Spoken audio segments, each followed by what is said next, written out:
গণমাধ্যমকে সঙ্গে নিয়ে আয়নাঘর পরিদর্শনে প্রধান উপদেষ্টা ডক্টর মোহাম্মদ ইউনূস। প্রিয় দর্শক, চলেন সরাসরি দেখে আসি। ফ্যাসিস্ট সরকার শেখ হাসিনা কর্তৃক নির্মিত কুখ্যাত আয়নাঘর পরিদর্শন করছেন অন্তর্বর্তী সরকারের প্রধান উপদেষ্টা ডক্টর মোহাম্মদ ইউনূস।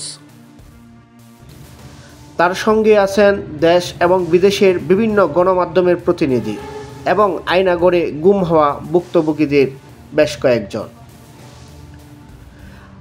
আজ বুধবার প্রধান উপদেষ্টার সিনিয়র সহকারী প্রেস সচিব ফয়েজ আহমদ গণমাধ্যমকে এই তথ্য নিশ্চিত করেছেন।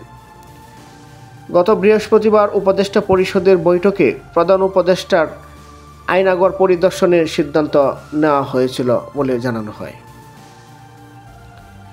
এর আগে 19 জানুয়ারি প্রধান উপদেষ্টার প্রেস উইং জানান, গুম সংক্রান্ত তদন্ত কমিশন প্রধান উপদেষ্টার সঙ্গে একটি বৈঠক করেছেন। সেই বৈঠকে প্রধান উপদেষ্টাকে গুমের ঘটনায় তদন্তের অগ্রগতি সম্পর্কে জানানো হয়। তখন কমিশনের সদস্যরা প্রধান উপদেষ্টাকে আয়নাঘর পরিদর্শনের আহ্বান জানান। এ সময় প্রধান উপদেষ্টা জানান, শিগগিরই তিনি আয়নাঘর পরিদর্শনে যাবেন। এদিকে গত জুলাইয়ে সাদা পোশাকে তুলে নেওয়ার পর ডিজিএফআইয়ের টর্চার সেলে রাখা হয়েছিল উপদেষ্টা আসিফ মাহমুদ সজীব ভূঁইয়াকে। আজ সেখানে পরিদর্শনে গিয়ে তিনি তাকে রাখা কক্ষটি চিনতে পেরেছেন বলে তিনি জানিয়েছেন। দেয়ালের উপরের অংশের কূপগুলোতেও এক্সিট ফ্যান ছিল বলে জানান তিনি।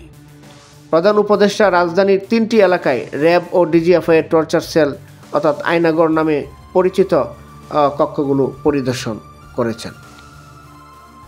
প্রিয় দর্শক, এতক্ষণ সাথে থাকার জন্য ধন্যবাদ। এরকম আরও নিত্য নতুন সংবাদ পেতে আমাদের ওয়াইটিভি নিউজ চ্যানেলটি সাবস্ক্রাইব করুন এবং আপনাদের ভালো লাগলে লাইক, কমেন্ট, শেয়ার করে পাশেই থাকুন। আর